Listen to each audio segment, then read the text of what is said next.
ಇದರಿಂದ ಮಾರಣಾಂತಿಕವಾಗಿ ಸಮಸ್ಯೆ ಉಂಟಾಗುತ್ತದೆ. ಇದಿಷ್ಟೇ ಅಲ್ಲದೆ ಶಸ್ತ್ರಚಿಕಿತ್ಸೆಯ ವೇಳೆ ನೀಡುವ ಇಂಜೆಕ್ಷನ್ಗಳ ಮೂಲಕ ಇಂಜೆಕ್ಷನ್ಗಳನ್ನ ನೀಡಿದಂತಹ ಸಂದರ್ಭದಲ್ಲಿ ಇದನ್ನು ಸೇವನೆ ಮಾಡದೇ ಇರುವುದು ಬಹಳ ಮುಖ್ಯ. ಇನ್ನು ಚರ್ಮದ ಮೇಲೆ ಲೇಪಿಸುವಾಗ ಏನು ಸಮಸ್ಯೆ ಇಲ್ಲದೆ ನೇರವಾಗಿ ಲೇಪನ ಮಾಡಬಹುದು.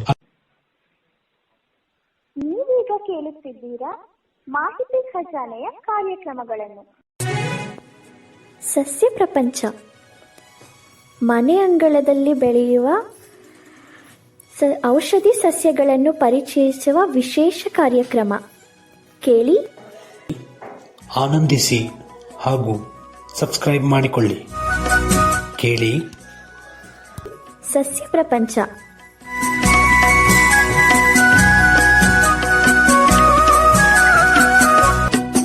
ಈ ವಿಡಿಯೋ ನಿಮಗೇನಾದರೂ ಇಷ್ಟವಾದಲ್ಲಿ ಲೈಕ್, ಶೇರ್, ಕಾಮೆಂಟ್ ಮಾಡಿ ಹಾಗೂ ಇನ್ನೂ ಹೆಚ್ಚು ಉಪಯುಕ್ತ ಮಾಹಿತಿಯನ್ನು ನಮ್ಮ ಯೂಟ್ಯೂಬ್ ವಾಹಿನಿಯಿಂದ ಏನಾದರೂ ನಿರೀಕ್ಷಿಸುತ್ತಿದ್ದೀರಾ? ನಿರೀಕ್ಷಿಸಿದಲ್ಲಿ ಬೆಲ್ ಐಕಾನ್ ಅನ್ನು ಕ್ಲಿಕ್ ಮಾಡುವುದರ ಮೂಲಕ ಸಬ್ಸ್ಕ್ರೈಬ್ ಆಗಿ.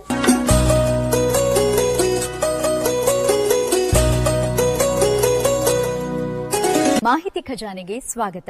ದಯವಿಟ್ಟು ನಮ್ಮ ಚಾನೆಲ್ಗೆ ಚಂದಾದಾರರಾಗಿ ಮತ್ತು ನಮ್ಮನ್ನ ಬೆಂಬಲಿಸಿ. ಧನ್ಯವಾದಗಳು. ಆತ್ಮೀಯ ಕೇಳುಗರಿಗೆಲ್ಲ ನಮಸ್ಕಾರ. ಇವತ್ತಿನ ಸಸ್ಯ ಪ್ರಪಂಚ ಮನೆಯಂಗಳದಲ್ಲಿ ಬೆಳೆಯುವ ಔಷಧೀಯ ಸಸ್ಯಗಳನ್ನು ಪರಿಚಯಿಸತಕ್ಕಂತಹ ಇವತ್ತಿನ ಈ ಕಾರ್ಯಕ್ರಮಕ್ಕೆ ಪ್ರೀತಿಯ ಸ್ವಾಗತ. ನಾವು ಕಳೆದ ಸಂಚಿಕೆಯಲ್ಲಿ ಲೋಳೆಸರ ಈ ಸಸ್ಯವನ್ನ ಪರಿಚಯ ಮಾಡಿಕೊಳ್ತಾ ಇದ್ವಿ. ಅದರ ಅಂತಿಮ ಭಾಗವನ್ನ ಇವತ್ತಿನ ಸಂಚಿಕೆಯಲ್ಲಿ ನೀವು ಕೇಳಬಹುದು. ಬನ್ನಿ, ಹಾಗಿದ್ದರೆ ಹೆಚ್ಚು ತಡ ಮಾಡದೆ ಇವತ್ತಿನ ಸಂಚಿಕೆಯನ್ನ ಪ್ರಾರಂಭ ಮಾಡೋಣ. ಕೇಳುಗರೆ, ನಾವು ನೋಡುವುದರಿಂದ ಮಾತ್ರ ಮಾಹಿತಿ ಸಿಗುವುದಿಲ್ಲ, ಕೇಳುವುದರಿಂದಲೂ ಮಾಹಿತಿ ಸಿಗುತ್ತದೆ. ಬನ್ನಿ, ಹಾಗಿದ್ದರೆ ಇವತ್ತಿನ ಸಂಚಿಕೆಯನ್ನು ಕೇಳೋಣ. ಇನ್ನು ಈ ಸಸ್ಯಕ್ಕೆ ಬರುವ ರೋಗಗಳ ಬಗ್ಗೆ ನೋಡೋದಾದ್ರೆ ಕಪ್ಪು ಕೊಳೆತ ರೋಗ ಅಂತ ಹೇಳ್ತಾರೆ. ಅಂದ್ರೆ ತಜ್ಞರು ಹೇಳ್ತಕ್ಕಂಥದ್ದೇನಪ್ಪಾ ಅಂದ್ರೆ ನೀರು ನಿಲ್ಲದಂತೆ ಎಚ್ಚರ ವಹಿಸಬೇಕು. ಈ ಸಸ್ಯವನ್ನ ನೆಡ್ತಕ್ಕಂಥ ಸಂದರ್ಭದಲ್ಲಿ ನೀರು ಹೆಚ್ಚಾಗದಂತೆ ನೋಡ್ಕೊಳ್ಳೋದು ಕೂಡ ಬಹಳ ಮುಖ್ಯ. ಇದರ ಎಲೆಯ ಮಧ್ಯಭಾಗಗಳು ಕಪ್ಪಾಗಿ ಕೊಳೆತು ಹೋಗ್ತದೆ, ಹಾಗಾಗಿ ಈ ಬಗ್ಗೆ ಗಮನ ವಹಿಸಬೇಕು. ಇನ್ನು ಮತ್ತೊಂದು ಅಂಶ ಏನಪ್ಪಾ ಅಂದ್ರೆ ಎಲೆ ತುದಿ ಏನಿರುತ್ತೆ ಅದು ಒಣಗದಂತೆಯೂ ಕೂಡ ಎಚ್ಚರ ವಹಿಸಬೇಕು. ಅದು ಒಣಗಿ ಕ್ರಮೇಣವಾಗಿ ಕಲೆಯಾಗಿ ಸಮಸ್ಯೆಗಳು ಉಂಟಾಗ್ತವೆ. ಹಾಗಾಗಿ ನೀರು ಸರಾಗವಾಗಿ ಹರಿದು ಹೋಗುವಂತೆ ನೋಡಿಕೊಳ್ಳಬೇಕು. ಇನ್ನು ಎಲೆಯ ಕೆಳಭಾಗದಲ್ಲಿ ಕಪ್ಪು ಪುಡಿಯ ರೀತಿಯಲ್ಲಿ ಬೂಸ್ಟ್ ಉಂಟಾಗುತ್ತದೆ. ಇದನ್ನು ಹೆಚ್ಚು ತಡೆಗಟ್ಟುವ ಅಗತ್ಯ ಇರುವುದಿಲ್ಲ. ಇದು ಜೈವಿಕ ಅಂಶದ ಅಂದ್ರೆ ಒಳ್ಳೆಯ ಜೈವಿಕ ಅಂಶವನ್ನು ಹಿಡಿದಿಡಲು ಸಹಾಯ ಮಾಡುತ್ತದೆ. ಇದನ್ನು ರೋಗ ಎಂದು ಕೂಡ ಭಾವಿಸಬೇಕಿಲ್ಲ. ಇನ್ನು ಲೋಳೆಸರದ ನುಸಿಗಳು ಅಂದ್ರೆ ಸೊಳ್ಳೆಗಳು ಈ ಲೋಳೆಸರವನ್ನ ಮುತ್ತಿಕೊಂಡಂತಹ ಸಂದರ್ಭದಲ್ಲಿ ಇದು ಸಂಪೂರ್ಣವಾಗಿ ನಾಶವಾಗಿದೆ ಎಂದು ಅರ್ಥ. ನಾಶವಾದಂತಹ ಗಿಡವನ್ನ ಒಳ್ಳೆಯ ಗಿಡದಿಂದ ಬೇರ್ಪಡಿಸಿ ಅದನ್ನು ನಾಶಪಡಿಸಬೇಕು, ಇಲ್ಲವಾದರೆ ಸಮಸ್ಯೆ ತಂದೊಡ್ಡಬಹುದು. ಇನ್ನು ಪ್ರಮುಖವಾಗಿ ಆಯುರ್ವೇದಿಕ ಲಕ್ಷಣದಲ್ಲಿ ಈ ಸಸ್ಯವನ್ನು ಬಹಳ ಪ್ರಮುಖ ಸಸ್ಯವೆಂದು ಗುರುತಿಸುತ್ತಾರೆ. ಆಯುರ್ವೇದಿಕ್ ಅಂಶಗಳ ಆಧಾರದ ಮೇಲೆ ಹೇಳೋದಾದ್ರೆ ಇದು ತನ್ನದೇ ಆದ ಮಹತ್ವವನ್ನು ಕೂಡ ಪಡ್ಕೊಂಡಿದೆ. ಅಷ್ಟೇ ಅಲ್ಲದೆ ಈ ಸಸ್ಯ ಏನಿದೆ ಇದು ದ್ರವ ರೂಪಕ್ಕಿಂತ ಒಂದು ರೀತಿಯ ಜೈವಿಕ ಅಂಶಗಳು ಏನಿವೆ ಅವು ಪುಡಿಯ ರೂಪದಲ್ಲಿ ನೀಡಿದಾಗ ನೈಸರ್ಗಿಕವಾಗಿ ಜೈವಿಕ ರೂಪಗಳು ತನ್ನದೇ ಆದ ರೀತಿಯಲ್ಲಿ ಕಾರ್ಯನಿರ್ವಹಿಸತಕ್ಕಂಥದ್ದನ್ನು ಕೂಡ ಪ್ರಮುಖವಾಗಿ ಗುರುತಿಸುತ್ತೇವೆ. ಇನ್ನು ಕುಮಾರಿ ಅಂತಕ್ಕಂತಹ ಇದರ ಮಹತ್ವವನ್ನ ಸ್ವಲ್ಪ ನೋಡೋದಾದ್ರೆ ಪ್ರಮುಖವಾಗಿ ಹಲವಾರು ನೈಸರ್ಗಿಕವಾಗಿ ದೊರಕತಕ್ಕಂತಹ ಗಿಡಮೂಲಿಕೆಗಳು, ಜೇನುತುಪ್ಪ ಮತ್ತಿತರ ಜೀರ್ಣಕಾರಿ ಅಂಶಗಳನ್ನೊಳಗೊಂಡ ಗಿಡಮೂಲಿಕೆಗಳನ್ನು ಬಳಸಿಕೊಂಡು ಕುಮಾರಿ ಅನ್ನುವ ಒಂದು ಮಿಶ್ರಣವನ್ನು ತಯಾರು ಮಾಡಲಾಗುತ್ತದೆ. ಇದು ತಾಜಾ ಲೋಳೆಸರದ ರಸವನ್ನು ಬಳಸಿಕೊಂಡು ಇದನ್ನು ತಯಾರು ಮಾಡಲಾಗುತ್ತದೆ. ಇದು ಆರೋಗ್ಯಕ್ಕೂ ಕೂಡ ಪ್ರಯೋಜನಕಾರಿ ಅಂತಕ್ಕಂಥದ್ದು ತಜ್ಞರು ಹೇಳ್ತಕ್ಕಂತಹ ಅಭಿಪ್ರಾಯ. ಇನ್ನು ಇದರ ಪರಿಣಾಮಗಳನ್ನ ಗಮನಿಸಿದಾಗ ಆರೋಗ್ಯ ಪರಿಣಾಮಗಳು ಏನೇನು ಅಂತ ನೋಡೋದಾದ್ರೆ, ಯಕೃತ್ ಇದನ್ನ ರಕ್ಷಣೆ ಮಾಡುತ್ತೆ. ಹಾಗೆ ಪಿತ್ತ ಜನಕಾಂಗದ ರಕ್ಷಣೆಗೂ ಕೂಡ ಸಹಾಯ ಮಾಡುತ್ತೆ. ಪಿತ್ತ ರಸವನ್ನ ಉತ್ಪಾದನೆ ಮಾಡೋದಕ್ಕೂ ಕೂಡ ಇದು ಸಹಾಯಕವಾಗತಕ್ಕಂಥದನ್ನ ಪ್ರಮುಖವಾಗಿ ಗುರುತಿಸುತ್ತೇವೆ.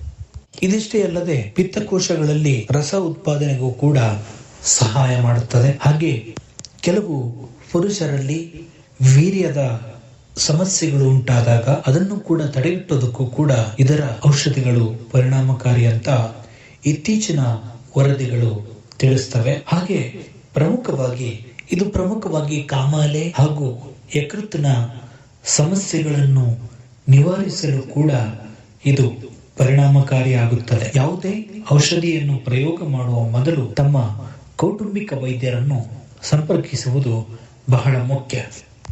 ಇದಿಷ್ಟೇ ಅಲ್ಲದೆ ಪ್ರಮುಖವಾಗಿ ಹೆಣ್ಣು ಮಕ್ಕಳಲ್ಲಿ ಉಂಟಾಗ್ತಕ್ಕಂತಹ ಋತುಚಕ್ರದಂತಹ ಸಂದರ್ಭಗಳಲ್ಲಿ ವಿಪರೀತ ರಕ್ತಸ್ರಾವ ಹಾಗೂ ವಿಪರೀತ ನೋವು, ಋತುಚಕ್ರದ ಸಂದರ್ಭದಲ್ಲಿ ಉಂಟಾಗ್ತಕ್ಕಂತಹ ಸಮಸ್ಯೆಗಳನ್ನ ಪರಿಣಾಮಕಾರಿಯಾಗಿ ಹೋಗಲಾಡಿಸಲು ಇದರ ರಸವು ಬಹಳ ಪ್ರಯೋಜನಕಾರಿಯಾಗುತ್ತದೆ. ಯಾವುದೇ ಔಷಧಿಯನ್ನು ಪ್ರಯೋಗಿಸುವ ಮೊದಲು ತಮ್ಮ ಕೌಟುಂಬಿಕ ವೈದ್ಯರನ್ನು ಸಂಪರ್ಕಿಸಿ. ಈ ಸ್ತ್ರೀ ರೋಗಗಳು ಅಂದ್ರೆ ಹಾರ್ಮೋನ್ ಏರುಪೇರು ಆಗ್ತಕ್ಕಂಥದ್ದು, ಇಂತಹ ಸಂದರ್ಭಗಳಲ್ಲಿಯೂ ಕೂಡ ಇದು ಬಹಳ ಪರಿಣಾಮಕಾರಿ. ಇನ್ನು ಅಂಡಕೋಶದ ಸಮಸ್ಯೆಯನ್ನು ಕೂಡ ಹೋಗಲಾಡಿಸಿ ನೈಸರ್ಗಿಕವಾಗಿ ಅಂಡ ಉತ್ಪತ್ತಿಗೂ ಕೂಡ ಕಾರಣವಾಗುತ್ತದೆ. ಯಾರು ಕೂಡ ಅನ್ಯಥಾ ಭಾವಿಸಬಾರದು ಅಂತಕ್ಕಂಥದ್ದು ನಮ್ಮ ಕೋರಿಕೆ. ಯಾಕಂದ್ರೆ ಇರೋ ವಿಷಯವನ್ನ ಎಲ್ರಿಗೂ ಕೂಡ ಅರ್ಥ ಮಾಡಿಸ್ತಕ್ಕಂಥದ್ದು ನಮ್ಮ ಪ್ರಯತ್ನ ಅಷ್ಟೇ. ಇದಿಷ್ಟೇ ಅಲ್ಲದೆ ಶ್ವಾಸಕೋಶದ ಸಮಸ್ಯೆಯನ್ನು ಕೂಡ ಹೋಗಲಾಡಿಸುತ್ತದೆ.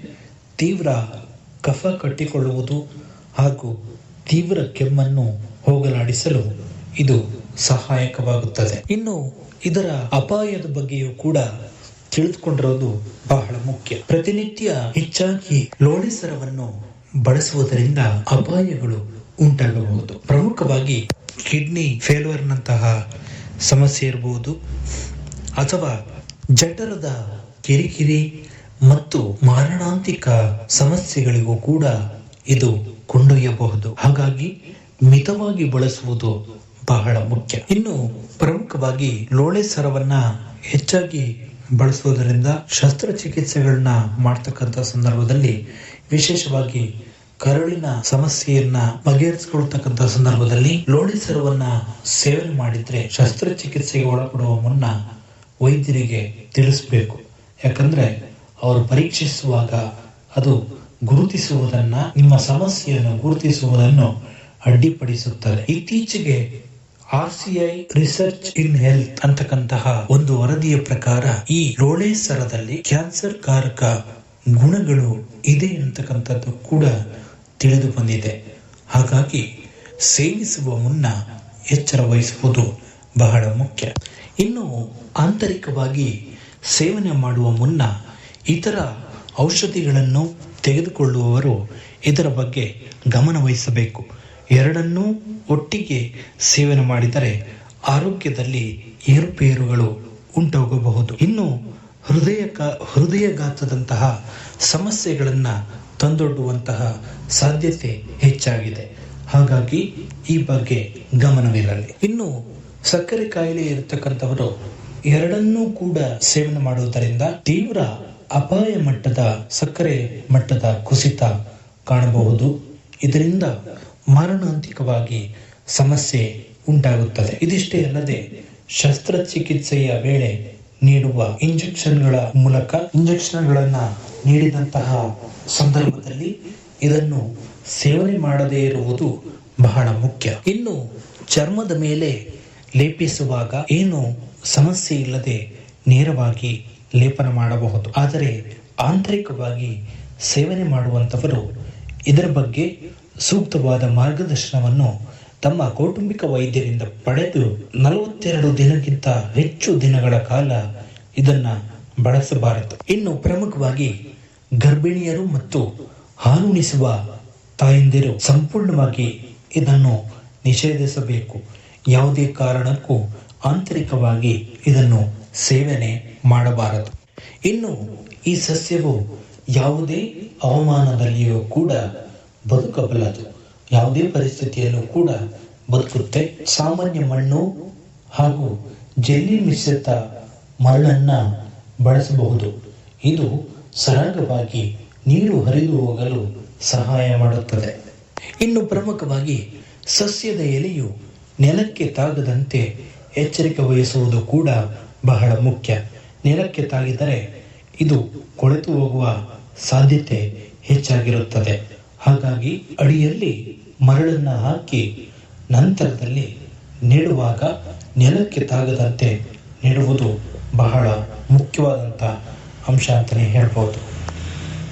ಇನ್ನು ನೀರುಣಿಸುವ ಸಂದರ್ಭದಲ್ಲಿ ಸಸ್ಯ ಒಣಗಿದಾಗ ಮಾತ್ರವೇ ನೀರುಣಿಸುವುದು ಬಹಳ ಮುಖ್ಯ. ಇನ್ನು ನೀರು ಹೆಚ್ಚಾದರೆ ಸಸ್ಯದ ಬೇರು ಕೊಳೆತು ಹೋಗುವ ಸಾಧ್ಯತೆ ಹೆಚ್ಚಾಗಿರುತ್ತದೆ. ಹಾಗಾಗಿ ನೀರುಣಿಸುವಾಗ ಎಚ್ಚರಿಕೆ ವಹಿಸಬೇಕು. ಸುಮಾರು 8 ರಿಂದ 10 ಗಂಟೆಗಳ ಕಾಲ ಪ್ರಕಾಶಮಾನವಾದ ಸೂರ್ಯನ ಬೆಳಕು ಅತ್ಯಗತ್ಯ. ಇದು ಪರೋಕ್ಷವಾಗಿ ಬೀಳುವಂತೆ ನೋಡಿಕೊಳ್ಳಬೇಕು. ಇನ್ನು ಕೊನೆಯದಾಗಿ ಹೇಳೋದಾದ್ರೆ, ಯಾವುದೇ ಸಸ್ಯವನ್ನ ಔಷಧೀಯ ರೂಪದಲ್ಲಿ ಬಳಸ್ತಕ್ಕಂಥ ಸಂದರ್ಭದಲ್ಲಿ ಆಯುರ್ವೇದಿಕ್ ಆಗಿರ್ಬೋದು, ಯಾವುದೇ ಔಷಧಿ ಪ್ರಮಾಣವನ್ನ ನಿರ್ಧರಿಸತಕ್ಕಂಥದ್ದು ವೈದ್ಯರು.